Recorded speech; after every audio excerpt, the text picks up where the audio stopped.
part of this 100 days of streaming is going to involve lessons learned, right? It looks like I accidentally closed my stream and opened up a new one. So let's see if I am now live again. So let me go here. Okay. So it looks like I'm live. Okay. Man, this is tricky. I'm just going to click to see if I'm closed my stream and opened up a new one. So let's see. Yeah, so I am live. Perfect. Okay. So this is nuts, man. This is nuts, guys. Yeah, I'm waiting for my wife to come back at the door. So at some point, I'm gonna have to pop out. I'm also wearing these headphones, so it's a little more difficult to hear. Let me see. Does this work? Yeah. Okay, this works. I just want to hear when she comes back, so I know when to grab the door. So, anyways, what I was talking about earlier, right, is this aspect of the principle of no such thing as entertainment, specifically when it comes to a piece of media. Uh, the better it is, the more you can absorb from it. So typically, when it comes to children's media, a lot of those things are actually produced fairly well, to where they're very rewatchable and easy to learn as well, right? But even if it's easy to learn for us who are adults who have learned these principles and these patterns and learned to adopt them, for a child who's still learning them, it takes them a while to sort of rewatch and relearn what's going on. So you get a lot of that there with children's entertainment. Now, what happens is that when you get a really good adult piece of work or adult film, let's say, not those type of adult films, but anyways, when you get a really good adult film, what ends up happening is you have a similar effect where the adult also has to go and rewatch the thing a couple of times as well, because of the fact that specifically what is being represented is something that is novel enough and new enough to where it requires multiple viewings to better process it. Sometimes you have to process it again because there's maybe a lot of action or certain stimulus that's there. Hold on. Yeah, she's back. Give me a sec. Give me a sec, guys.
I mean, pretty much. But yeah. Mhm. She can still wear them, but just not as much, you know. Okay, guys. Wow, wow, wow, wow, wow. Okay, so I am back again for what is it, the third time now, completing this stream. Okay, here we go. So we are back, 100 days of streaming here, and we are talking today about the theory of entertainment, specifically regarding this aspect of multiple viewings of media, and also this idea that the greater something is, the more rewatchable it is, but also the more things you learn from rewatching it. Uh, so, this is something where, to me, you see it a lot with some of the great works that have stood the test of time. One of the reasons why they have stood the test of time is because of the fact that with sort of every generation that is further scrutinizing that piece of work, you tend to have that piece of work sort of be able to transcend its own generation. So you can go back. There's some recent stuff that's like this, but then there's also obviously some ancient stuff that's like this as well, right? It's sort of like where you get into the territory of myth, let's say, right? This idea that you have a story that is so packed with just information and wisdom and knowledge that it transcends the level of just a basic story and becomes something like a myth, right? So you kind of get that at like the grandest possible level, right? But if you zoom into sort of our modern day, you get something like maybe the Lord of the Rings series, right? Where that series of books itself has stood the test of time over the last, say, almost 100 years, right? And I'm pretty confident that over the next 100, it will still, be a pretty solid story, right? And the thing about that is that because the thing has stood the test of time in that kind of a way, what happens is that it really showcases the strength of the story, because it's not just that people are reading those books or reading those stories or watching those movies, but that they're repeatedly doing it, and in doing so they find and derive multiple things from it, in ways they never even thought or imagined, right, from that first sitting down. And it's crazy too, because this kind of stuff goes well beyond the author themselves in terms of what it is that they intended. Oftentimes an author will sort of create something, and it's like it takes on a spirit of its own, and that spirit just flows and connects and affects so many different people, right? And that's what you kind of get here with this idea of a great piece of work, and that great piece of work evolving throughout time, and really and truly standing the test of time, right? So one of the books that I think is probably the most interesting is that when you look at something like the Bible, right? Something about that book that's interesting is that it's not simply one book, it's a collection of books that have been brought together. And not just a collection of any books, but some of the best books of their time, that have stood the test of time. And oftentimes, because of that, when you go into some of these stories and you read them and you sort of dissect them, you start to realize that there is so much information packed deeply within those stories. And there's so much you can sort of garner and gain in terms of wisdom from those stories. And it goes hand in hand with other ancient stories as well, to a different extent, of course, depending on the story, right? But you do have that as well, where you're able to have these amazing narratives that essentially shape societies, right? They shape nations. In the case of the Bible, we're looking at multiple nations, large nations across time, which is wild to even think about. But there's something about this aspect of narrative, and how it's a way in which we learn things, in which we don't learn in any other way. It's like the best way, in fact, that we learn is through narrative. From what I understand, what I've studied from humans, which, hey, I'm a human, guys, but I genuinely love studying people and just humanity in general. And one of the things I definitely noticed from studying how we are is that stories really, really, really grip us. I heard, like, right now, I'm talking to you guys, rambling, going off, and I don't even know, how I'm able to uh, still keep your attention for the time that I do have it, right? But it in something like a story, what tends to happen is that whenever someone is rattling off information and is speaking on things, specifically if they jump into a story within their speech, what happens is that someone who might be daydreaming, for example, will lock in and pay attention once they realize a story is happening. And your retention rate and attention, and your rate of attention increases, right? I think it's something like up to 90% uh, of people who are listening to someone speak, when the person is actually engaged in storytelling, that they actually turn off certain things like daydreaming, right? They no longer daydream. Instead, they're focused and locked in on what the person is saying. And that's really, really interesting, because there's something within our wiring innately that calls upon us to focus on story. And I think that we sort of discount this aspect of storytelling and of learning. I really think that this is something that should be at least looked into and studied further, right? Because if you look at, for example, certain things like geography, right? And teaching geography and all that kind of stuff. The way we teach people now is we give them this book and they have to sort of memorize the different points in the geography, right? And all those different things. Whereas a more intuitive way of doing it would be to tell them a story. And in that story, you have scenes that take place within that geography.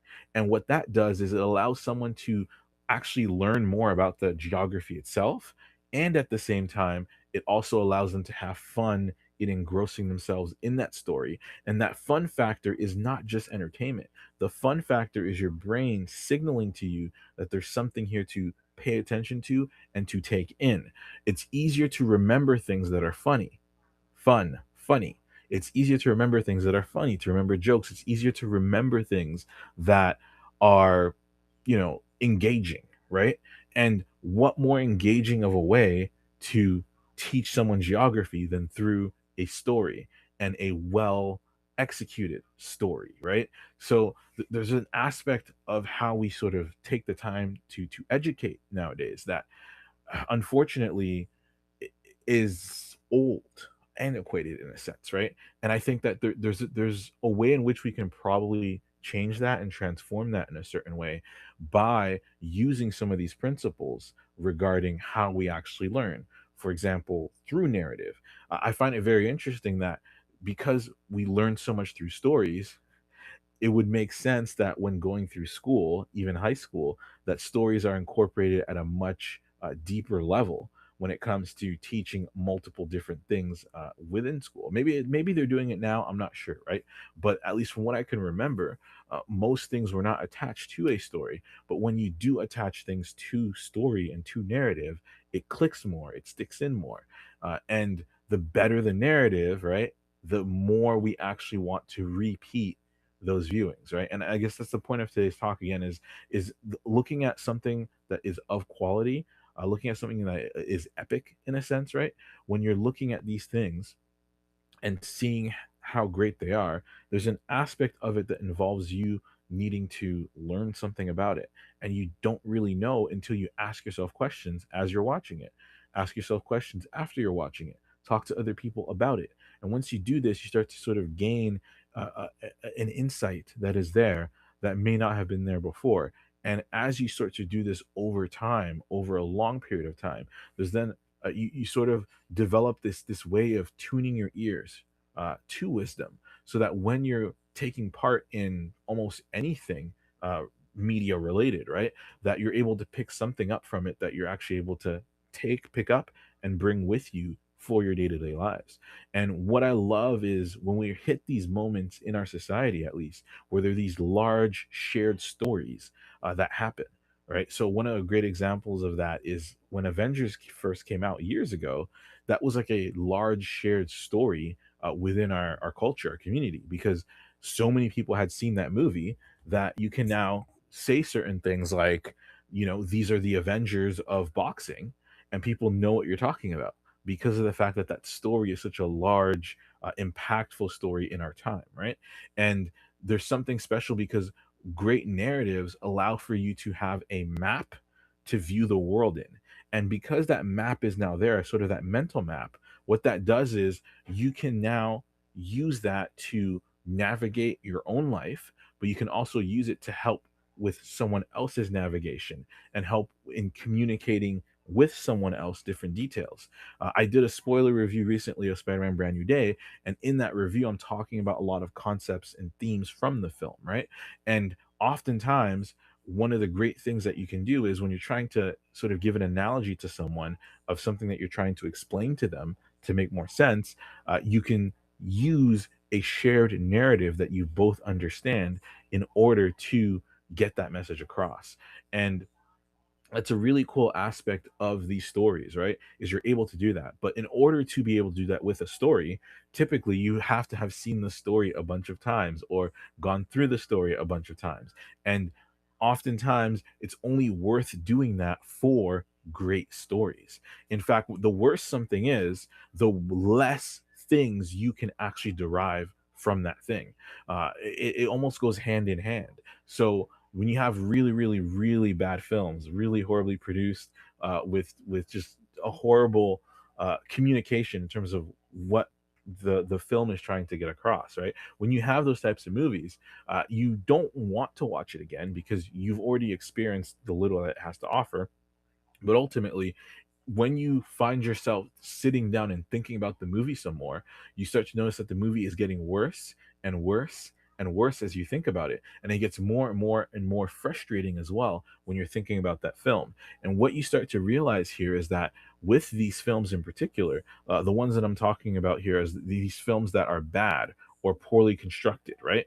They're frustrating because you're not able to learn what you want or need from those films. They don't serve as a good piece or conduit to deliver the information. They don't work well, unfortunately. And those are very apparent and very obvious, but also very frustrating. And that's also why you'll start to see some these movies. They also don't make a lot of money either, specifically because they're not able to deliver something. And I think that we look at things like box office, right? And we just look at it as like this number that just shows up there because of spectacle, maybe, or whatever the case might be. But I think that there is something to say about a film that does make more than what's expected or that makes a ton of money. That those recommendations and those viewings go far beyond just pretty colors or a nice font or great music, whatever the case might be. That there's more layered within the product that causes people to want to come back for more, or that causes people to recommend it to others. Anytime I see something that's making a ton of money, like a huge amount of money, I try not to poo poo it. I try not to essentially act like, oh, people are idiots. They just want to watch this stuff because they're idiots. Like, I try not to think that way because it makes me realize that you miss out on learning something very, very valuable from that piece of media, whatever it is. There's tons of stuff I have on my list of things to watch that is unsuperhero related, but that I still want to go and experience simply because of the fact that the thing has made stupid amounts of money. The perfect example I like to give is Pokemon.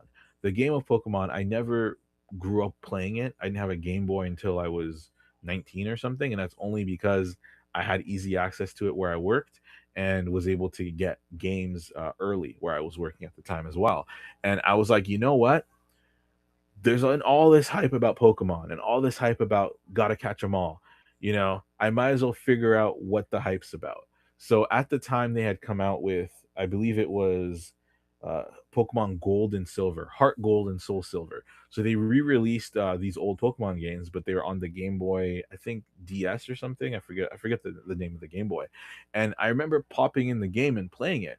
And I wasn't expecting much from it, to be honest. I didn't know how good it would or wouldn't be. But by the time I got through, the playthrough and I was getting towards the end, I started to realize really how wonderful the game was, how phenomenal the gameplay was, how fun it was. I was surprised and shocked. I'm like, okay, I get it now. I get why people like this. And I had a fun time playing the game, beat the game, all that kind of stuff, right? And that was really cool. But back to what I said, the greater a piece of media is, right, the more there is to learn from it. So one of the things I learned is that there's actually more depth to the game than meets the eye, right? More than meets the eye. So what ends up happening is in that game, you have certain mechanics in there where if you're not paying attention, you don't realize that those mechanics are even there. And the game doesn't tell you that those things exist either. You have to actually play it closely to learn them and understand that those mechanics actually exist. One of those features is the notorious EV system or effort value system, which the Pokemon fans that are, in the audience know exactly what I'm talking about. And what's cool about that system specifically, right, is that how I train my Charizard and how you train your Charizard is going to be completely different. And because of that training, my Charizard can be faster than yours, and yours can, might be stronger than mine in certain areas, right?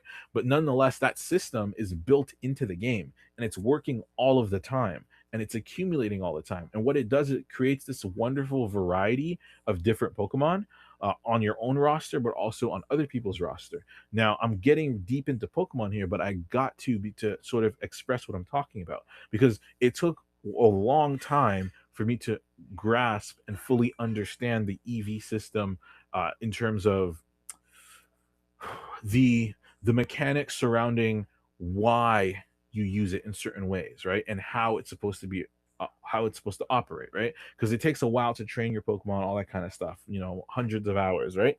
But nonetheless, once you do train them in that way, you start to realize, oh wow, like this is a really deep game. And then you have to get into the battles and how the competitive battles work and learning all of that. And the aspect of learning that is all really cool. It's all really fun. But what's interesting is that with these effort value systems, the one of the reasons why they're fun is the fact that you're obviously able to, you know, train and build your guys up. But the other reason why is because it also maps to reality in some way, right? There's an aspect of that game that maps into reality to where, yes, you're having fun, but you're also learning about the world.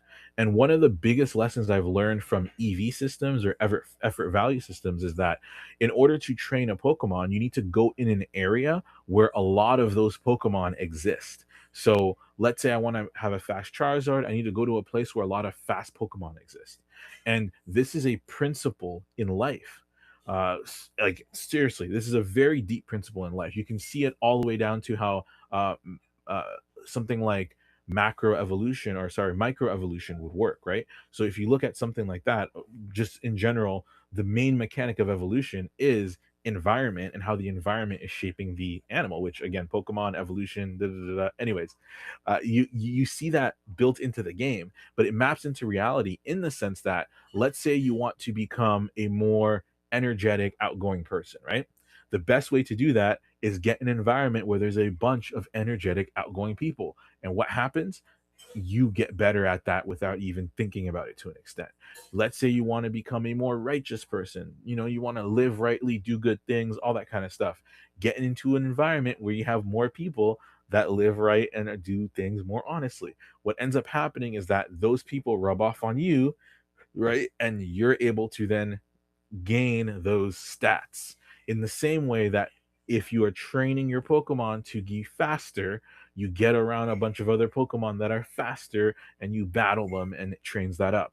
So this mechanic, it's a deep gameplay mechanic in the Pokemon game that works incredibly well, right?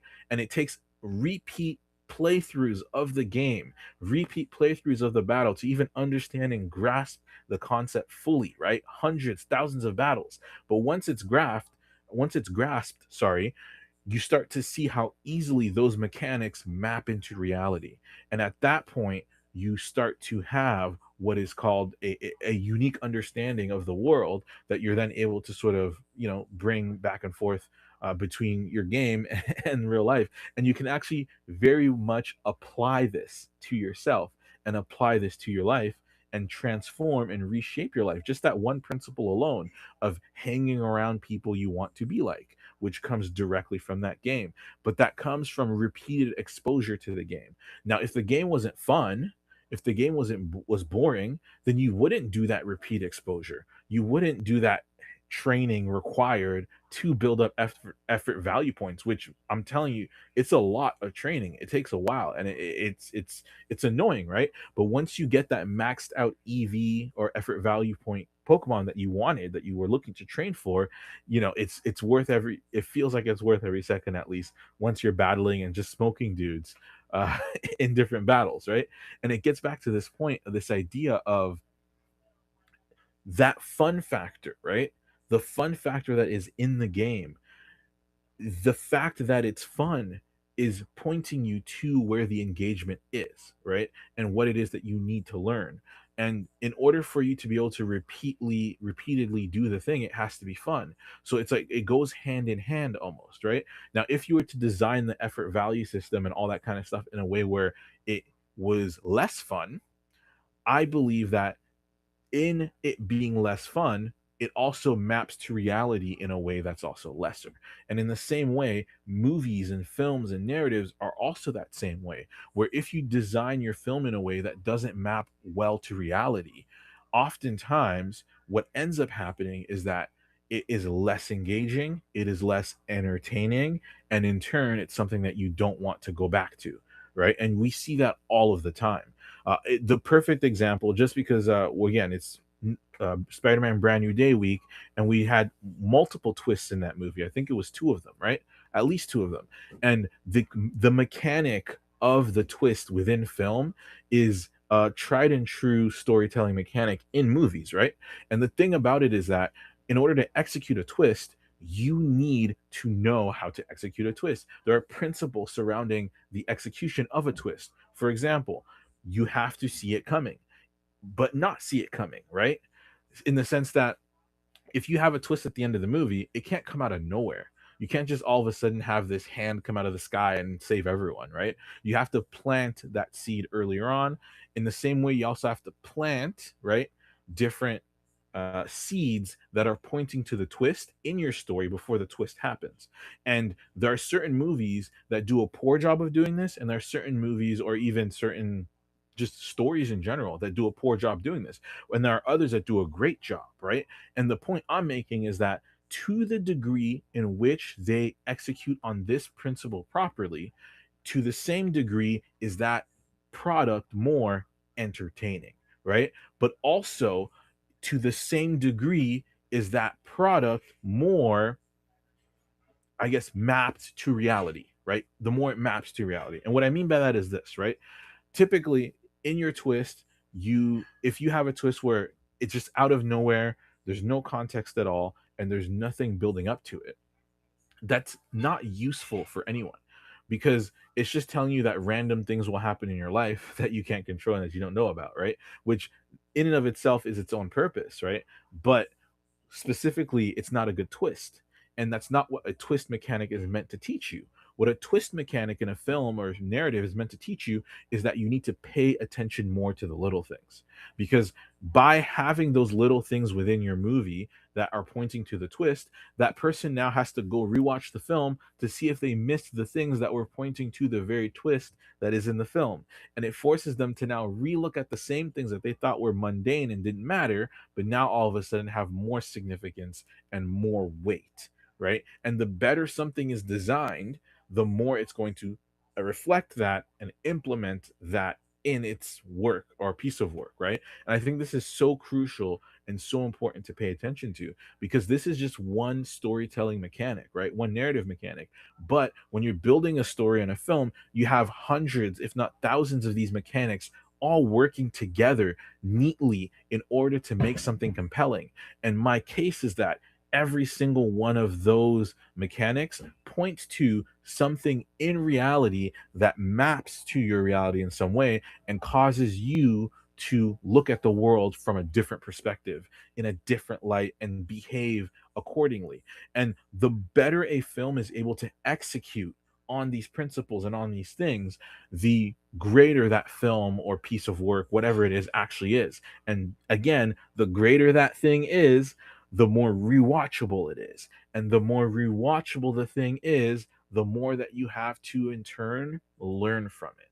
And that's the principle here. That's the principle, which I don't even know what to call this principle yet, right?